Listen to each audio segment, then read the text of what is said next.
90 के दशक का वो समय जब बलिया की गलियों में साइकिल की घंटी गूंजती थी, जब गंगा किनारे बैठकर लोग राजनीति नहीं इतिहास सुनाते थे। लेकिन क्या तुम जानते हो, ये वही बलिया है जिसने अंग्रेजों को झुकने पर मजबूर कर दिया था, जहां आज भी लोग खुद को बागी कहते हैं।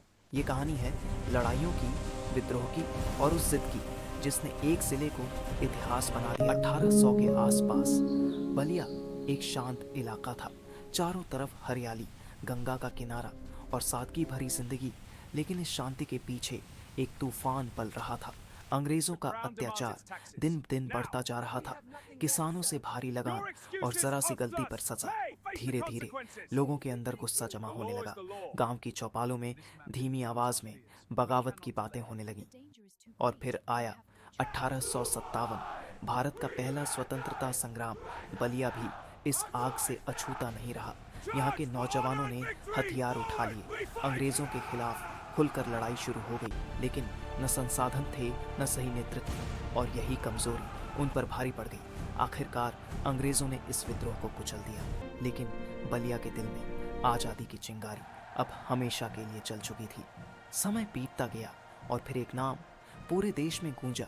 महात्मा गांधी, उनके अहिंसा के रास्ते ने बलिया को भी एक नई दिशा दी। हर गांव, हर गली अंग्रेजों भारत छोड़ो के नारों से गूंज उठी। लोग बिना डरे सड़कों पर उतर आए। अब ये सिर्फ गुस्सा नहीं था, ये एक आंदोलन बन चुका था।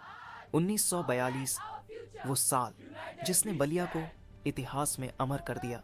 चिंटू पांडे के नेतृत्व में बलिया के लोगों ने कुछ ऐसा कर दिखाया जो पूरे देश में चर्चा बन गया। उन्होंने बलिया को आज़ाद घोषित कर दिया। हाँ, कुछ दिनों के लिए बलिया अंग्रेजों से पूरी तरह मुक्त था, लेकिन अंग्रेजों ने फिर हमला किया और इस आज़ादी को बलपूर्वक छीन लिया। 1947 भारत आज़ाद हुआ, हर तरफ जश्न था। लेकिन बलिया के लिए संघर्ष खत्म नहीं हुआ था। अब लड़ाई थी गरीबी से और पहचान से। लोगों ने फिर से शुरुआत की, नई उम्मीदों के साथ। समय बदला और 70 से 80 का दशक आया। बलिया राजनीति का एक मजबूत केंद्र बन गया। यहाँ के नेता पूरे प्रदेश में अपनी पहचान बनाने लगे। लेकिन इसके साथ ही टकराव और गुटबाजी भी बढ़ने लगी और कई बार ये टकराव संघर्ष में बदल गए।